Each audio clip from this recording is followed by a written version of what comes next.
안녕하세요. 으라차차 정형외과 척추외과 전문의 박용택입니다. 수술이라는 말만 들어도 마음이 무겁고 두렵죠? 약 먹고 주사 맞으면 그냥 괜찮아지지 않을까? 수술밖에 진짜 답이 없는 걸까? 많은 분들이 이렇게 병원에 오셔서 걱정을 털어놓습니다. 사실 협착증 진단을 받은 분들이라면 누구나 한 번쯤은 고민해 보셨을 건데요. 수술에 대한 막연한 두려움, 그리고 정말 나에게 꼭 필요한 수술인 건가 하는 의문들 말이죠. 그래서 오늘 영상에서는 여러분들이 가장 궁금해하시는 그 질문들에 대한 명확한 답을 드리려고 합니다. 수술이 꼭 필요한 순간은 언제인지, 그리고 수술법의 차이와 그 회복 과정까지 환자분들의 실제 사례와 함께 차근차근 말씀드릴게요. 혹시 수술을 당장 앞두고 두려움이 크신 분, 혹은 지금 치료 방향을 고민하고 계신 분이라면 이 영상이 여러분들의 마음을 조금은 가볍게, 그리고 선택은 더 분명하게 할 수 있게 해드릴 것입니다.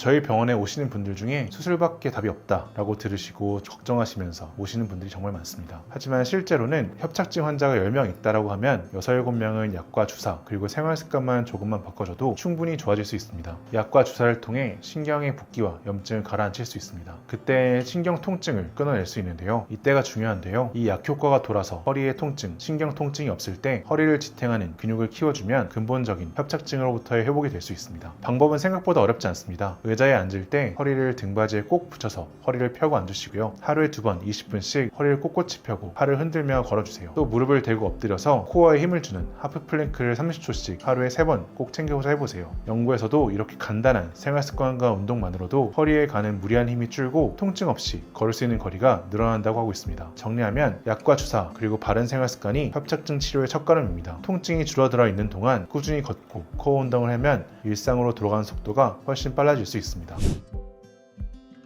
대부분의 협착증의 경우에는 수술이 급하거나 늦어지면 안 되거나 그런 경우는 잘 없습니다. 다만 꼭 놓치면 안 되는 신호를 몇 가지 알려드릴 텐데요. 이 경우는 꼭 놓치지 말고 수술이 꼭 필요한지 여부를 확인을 받으셨으면 좋을 것 같습니다. 첫 번째, 다리에 힘이 자꾸 빠져서 계단 오르기가 힘들어지거나 100에서 200m도 못 걷고 주저앉는 경우인데요. 이건 단순히 신경이 눌리고 있는 경우가 아니라 신경이 눌려서 신경이 죽어가는 신경 손상 단계로 가고 있다는 신호입니다. 이런 경우에는 보통 2, 3주 안에 감압 수술을 고려하는 게 바람직합니다. 두 번째로 소변이 잘 안 나오거나 반대로 참지 못하고 새는 경우, 또 대변이 마렵다는 느낌이 둔해지는 경우인데요. 이건 마미 증후군이라는 응급 상황일 수 있습니다. 이건 48시간 안에 꼭 수술을 해야 신경의 기능의 일부라도 회복할 가능성이 있으니까 꼭 놓치지 않으셔야 합니다. 세 번째, 약이나 주사, 물리치료를 6주 이상 해도 나아지지 않고 걸을 수 있는 거리가 500m 이하로 줄어드는 경우입니다. 게다가 통증이 밤잠을 설치게 할 정도라면 구조적인 압박이 너무 심한 상태일 수 있습니다. MRI에서 신경이 지나는 길이 거의 안 보이거나 두꺼워진 인대가 절반 이상 막고 있다면 이때에는 수술이 필요할 수 있습니다. 다시 한번 정리하면 다리 힘이 급격히 빠져 진행할 때, 소변 대변 문제가 생길 때, 치료를 오래 해도 점점 악화될 때에는 미루지 말고 척추 전문의에게 상담을 받아보시는 것이 좋습니다. 이런 신호가 있으면 통증을 기록한 기록지, 먹은 약,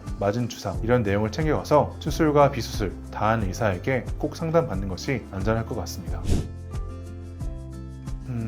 수술이라는 말만 들어도 겁나서 계속 미루고 계신 분들이 많습니다. 외래에도 하루에도 몇 번씩 수술이 꼭 필요하다는 얘기를 듣고 오시는 분들 중에 이렇게 말씀하시는 분들이 사실 대다수입니다.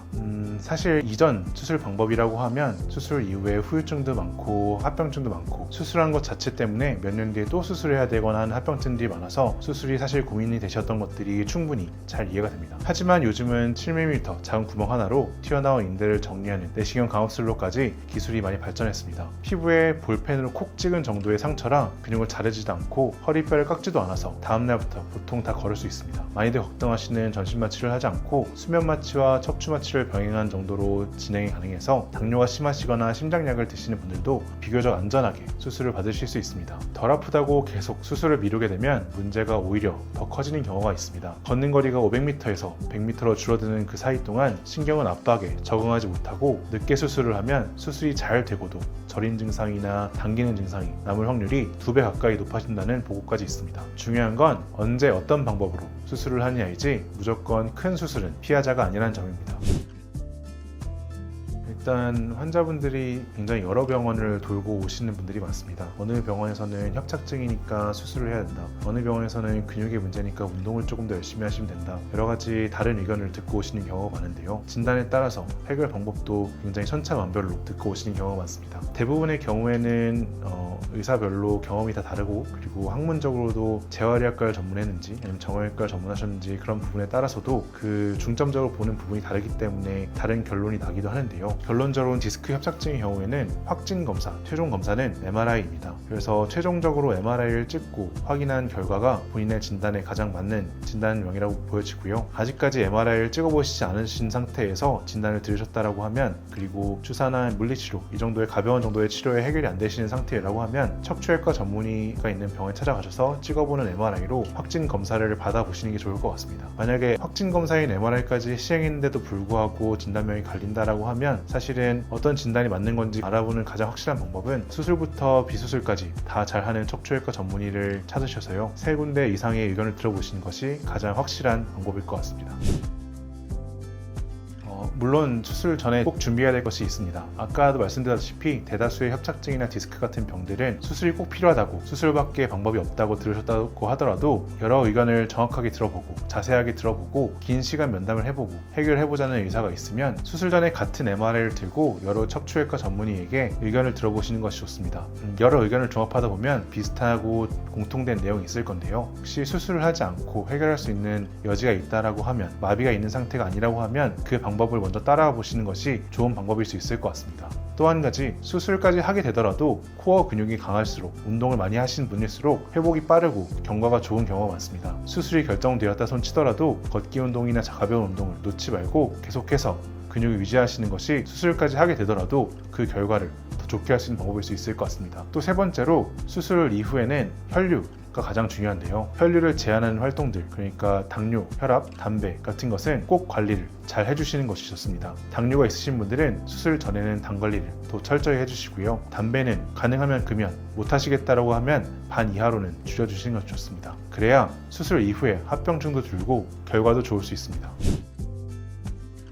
허리 수술 이름이 굉장히 다양하고 많고 이름도 다 달라서 헷갈리시죠? 굉장히 이해하기 힘든 부분인데요. 가능하면 쉽게 한번 설명해 보겠습니다. 먼저 물이 흐르고 있는 고무 호스를 한번 생각해 보시겠습니다. 호스가 막히는 그 원인에 따라서 고치는 방법도 조금씩은 달라집니다. 첫 번째로, 호스가 살짝 눌린 경우입니다. 손으로 살짝 누르고 있다고 생각하시면 되는데요. 눌렀던 손을 떼면 다시 흐르게 되겠죠. 허리도 마찬가지로 신경이 아주 조금만 눌렸다면, 그리고 호스 자체가 문제가 없다면 내시경 수술 같은 가장 간단한 방법들로 작은 구멍만 내서 넓혀줘서 풀어주면 물의 흐름이 원활해져서 그 증상이 해결되게 됩니다. 실제로 내시경 수술도 작은 구멍만 내서 살짝만 신경을 풀어주게 되고 절개도 작고 다음날로부터 다 정상적으로 걸을 수 있습니다. 두 번째로, 호스가 조금 막힌 게 아닌 큰 돌멩이에 끼어서 막혀있는 경우인데요. 이럴 땐 호스를 조금 잘라서 크게 열어서 돌을 꺼내야 할 수 있습니다. 허리도 마찬가지로 튀어나온 디스크나 뼈 조각이 큰 경우에는 현미경 수술을 이용해서 비교적 큰 절개를 이용해서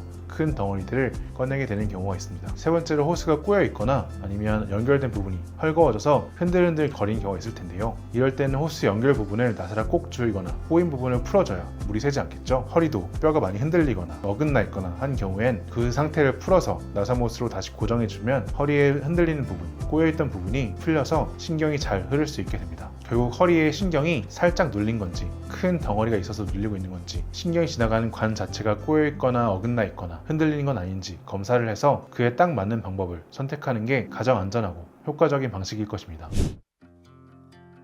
사실 수술하고 아플 것이 걱정돼서 수술이 꺼려지거나 걱정되거나 하시는 분들이 많은데요. 아무리 내시경 수술이라고 하더라도 살을 째고 들어가서 하는 수술이다 보니 아예 안 아프거나 하진 않습니다. 수술을 하고 나서 하루 이틀은 허리 통증이 좀 있을 수 있고요. 보통의 신경 통증 같은 경우에는 당일 꽤 많은 부분 가라앉았다가 3, 4일쯤 됐을 때 다시 조금 악화되었다가, 악화된 부분 정도가 원래 있던 증상이 한 반 정도가 남아서 걔네들이 해결되는데 또 한 달 정도의 시간이 걸리기 마련입니다. 서서히 신경 통증, 다리 저림, 그리고 걸을 때 다리가 쪼이는 느낌들이 한 달여 동안 줄게 될 거고요. 보통은 신경이 안정되는데 4주에서 6주 정도 시간이 걸리게 됩니다. 많이 걱정하시는 것들이 그래서 일상생활이 가능한가, 그런 것들이 걱정하시는데요. 보통은 허리 통증이 있다 손 치더라도 약 먹으면 조절될 정도가 되기 때문에 다음 날로부터는 먹는 약만 먹고 조절이 충분히 가능해서 하루 만에 퇴원도 가능하게 되고요. 약을 먹고 생활하신다라고 하면 대부분의 경우, 아무리 힘든 경우라 손치더라도 일상생활들, 집에서 하는 가사활동이라던가 몸을 쓰지 않는 사무직을 하는 경우에는 다음 날로부터 직장 복귀도 가능한 경우가 많습니다. 다만 통증이 온전히 없어지는 데에는 일반적으로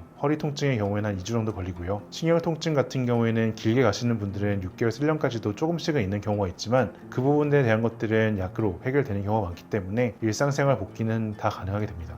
무거운 물건 들거나 몸을 쓰는 일들 그리고 운동들은 언제부터 가능한지 물어보는 분들이 많은데요. 허리를 숙이고 오랫동안 작업을 하시거나 아주 배에 힘을 꽉 주고 들어야 될 정도의 무게가 아닌 경우에는 한 달째부터는 보조기를 풀고 다 가능하고요. 배에 힘을 꽉 주고 들어야 되는 무거운 무게 같은 경우에는 3개월 정도는 힘든 부분이 사실 있습니다. 하지만 한 달 정도 되면 웬만한 활동들은 다 가능하게 되고 아주 힘든 정도의 운동이 아니라고 하면 허리에 부담이 되는 운동이 아니라고 하면 한 달째부터 가능한 경우가 많습니다. 물론 내시경 수술같이 간단한 수술이고 뼈의 절개가 적은 수술이기 때문에 가능한 부분이고 병 자체가 심하시거나 아니면 다른 이유들로 인해서 유압수술 같은 큰 수술을 한 경우에는 제가 말씀드린 기간보다 보통 2~3배 이상의 시간이 걸리기 마련이긴 합니다. 그래서 더더욱이 내시경 수술을 선호하게 되는 이유도 회복 자체가 빠르기 때문이기도 한데요. 부득이하게 내시경 수술 외에 유압수술을 하게 되는 경우에도 본인이 재활하기 여부에 따라서 그 기간이 짧아지는 경우도 많습니다.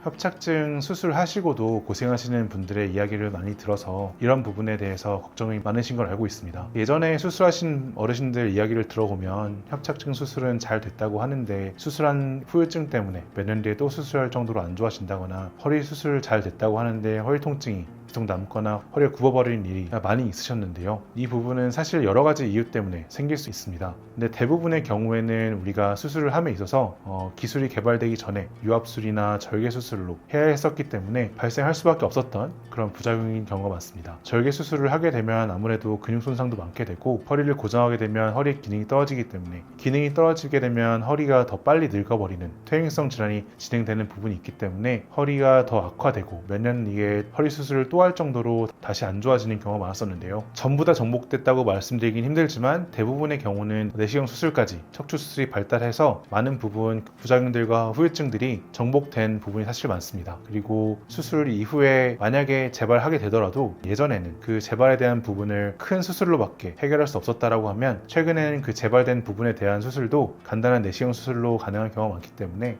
재발에 대한 처치 자체도 훨씬 더 간단하고 덜 고생스러워진 부분이 있습니다. 사실 허리는 5분절로 되어 있기 때문에 한 분절의 병을 해결한다 손 치더라도 남아있는 다른 분절들 병이 생겨서 재발이 된 것처럼 느껴지는 경우도 굉장히 많습니다. 그런 부분은 사실 재발이라고 보기보다는 다른 자리에 새로운 병이 생겼다고 봐야 되는 경우가 많기 때문에 그런 경우에는 그 부분에 대해서 새로운 치료가 필요한 경우가 많고 수술이 필요할 정도의 병이 생기는 경우보다 주사 맞고 약 먹고 생활습관 교정으로 충분히 치료가 가능한 정도의 협착증이 생기는 경우가 더 많기 때문에 재발이 된다 손 치더라도 수술까지 필요한 경우는 아주 많지는 않습니다. 사실 척추 수술 비용 자체가 다른 치료들에 비해서 비교적 고가인 경우가 많기 때문에 척추 수술이 필요할 정도로 병이 악화된 경우에도 경제적인 부담 때문에 수술에 대한 결정을 선뜻 못 하시는 분들이 사실 굉장히 많습니다. 저도 명확하게 수술 비용은 이 정도다라고 말씀드리고 싶지만 사실 척추 수술 비용은 수술 방법 그리고 몇 군데나 수술이 필요한지 어떤 병원급에서 수술을 할지 그리고 수술에 따라서 입원 기간이 얼마나 필요할지에 따라서 비용이 천차만별이기 때문에 일괄적으로 비용 자체가 어느 정도다라고 말씀드리기 힘든 부분이 있습니다. 다만 요즘 보험이 잘 돼 있으시다라고 하면 소위 실손보험이 잘 돼 있으시다라고 하면 본인 부담금의 대부분을 환급받을 수 있는 경우가 많기 때문에 본인이 가입하신 보험의 약관을 잘 확인해 보시고 지원되는 범위를 생각해 보시면 될 것 같고요.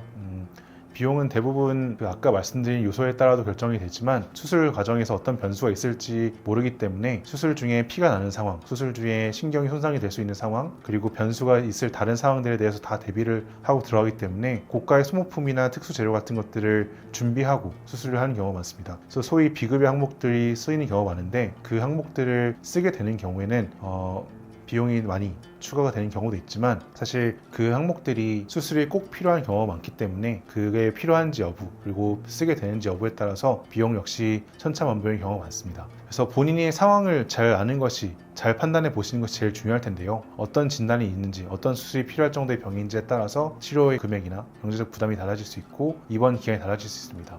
당연히 입원 기간이 길어질수록 그리고 큰 치료 방법을 선택할수록 비용은 더 비싸지기 마련이긴 합니다. 다만 비용적인 문제 역시 굉장히 치료를 결정하는 데 있어서 부담이 되고 결정을 미루게 되는 중요한 요소이긴 한데요. 치료를 너무 지연하게 되면 더 큰 수술, 더 큰 치료 방법밖에 해결이 안 되도록 병이 진행하는 경우가 많기 때문에 가능하면 수술이 진짜 필요하다고 결정된 순간에는 수술이 너무 지연하는 것은 사실 바람직하지 않기 때문에 충분히 척추외과 전문의의 진단에 따라서 진료를 진료를 받고 고민하시고 결정을 너무 늦지 않게 하시는 것이 제일 좋을 것 같습니다.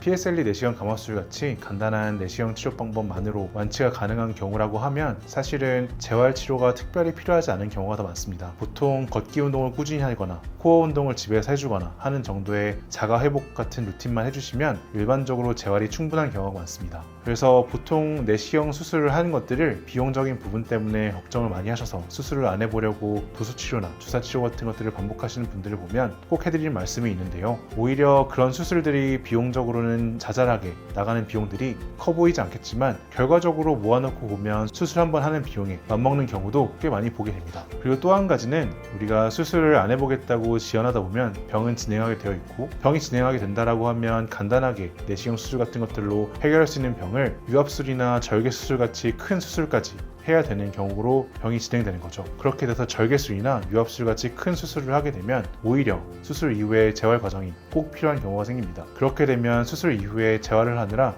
그때 가서는 큰 비용이 지출되거나 큰 노력이 필요하거나 고생하시는 경우가 덜어 있기 때문에 오히려 재활이 꼭 필요하지 않은 내시경 수술로 가능한 단계에 있을 때 수술을 진행하는 것이 더 바람직하다고 저는 더 말씀드리곤 합니다.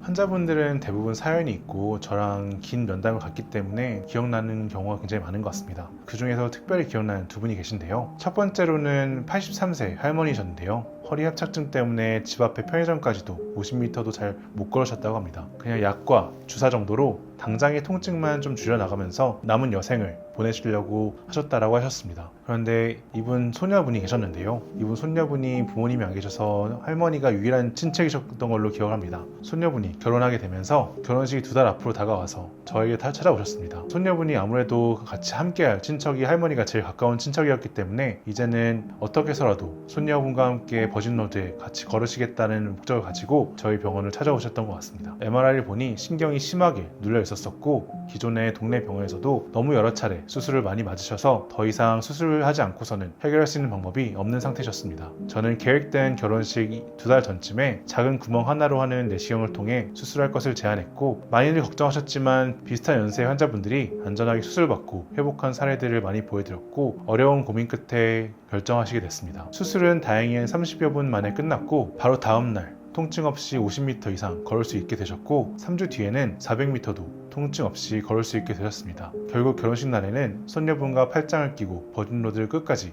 걸으셨다고 합니다. 선생님 덕분에 인생의 숙제를 마친 것 같다 라는 말이 저도 눈물이 났던 것 같습니다. 할머니의 경우와 반대로 수술의 적절한 시기를 놓쳐서 안타까운 경우도 있었습니다. 62세 남성분이셨는데요. 종아리 저림이 있었는데 주사 한 번만 더 맞지 하면서 8개월을 버티셨다고 하셨습니다. 그 사이에 다리는 얇아지고 근육은 빠지고 걷는 거리도 확 줄게 되었죠. 결국 내시경 수술까지 하게 됐지만 신경이 회복되는데 그리고 근육이 다시 붙는 데에 6개월 이상이나 시간이 걸렸습니다. 그리고 결국 근육의 기능도 다 돌아오지 않아서 약간의 다리를 절게 되는 것이 남게 되었죠. 두 사례에서 중요한 건 수술의 시기는 사람마다 다르다는 것입니다. 나이, 병의 진행 속도, 생활 습관, 질환의 유무에 따라 딱 맞는 시기가 사람마다 다 다릅니다. 그래서 MRI와 진찰 결과를 토대로 내 몸에 딱 맞는 시기를 정확히 잡는 것이 무엇보다 중요합니다. 수술은 마지막 카드지만 그 카드를 꺼낼 순간을 놓치면 회복이 훨씬 느려집니다.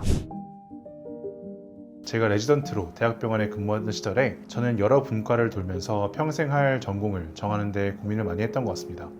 결정은 되게 우연한 기회로 찾아왔는데요. 수술을 도와주러 들어갔을 때였습니다. 기존까지는 척추 수술이 굉장히 크고 나사못과 철판 되는 수술밖에 안 했을 때인데요. 좀 새로운 수술을 많이 배우시고 적극적으로 하시는 교수님이 척추 내시경 수술을 하시는 모습을 본 이후로 제 전공에 대한 선택이 바뀌었던 것 같습니다. 기존에는 환자분들이 수술 이후에 많이 고생하시면서 이게 수술하는 게 맞는지 척추 수술 진짜 하는 게 맞는지 저도 전공의로서 좀 회의감도 있고 했을 텐데요. 간단한 수술로 환자분들도 고생을 거의 하지 않으시고 다음날로부터 바로 걸으시는 모습을 보고 나서 나도 이 분야에 평생을 바쳐야겠다라는 생각을 했던 것 같습니다. 이후로 잘하는 선생님들 많이 찾아서 참관을 하고 워크숍도 많이 찾아다니고 학회도 참여하면서 평생 이쪽 분야를 선택하고 더 가다듬고 하는 노력을 해왔던 것 같습니다. 수술은 누구에게나 쉬운 결정이 아닙니다. 하지만 정확한 시기를 알고 제대로 준비 않으면 더 안전하고 더 빠르게 회복하실 수 있습니다. 오늘 영상이 여러분께 작은 길잡이가 되었길 바랍니다. 지금 내 상황이 어떤지, 수술이 정말 필요한지 궁금하신 분들을 위해 집에서 1분 만에 해볼 수 있는 허리협착증 자가진단 테스트와 척추를 튼튼하게 하는 식단과 영양제를 정리한 무료 자료를 준비했습니다. 고정 댓글에 링크를 눌러 지금 바로 확인해보세요.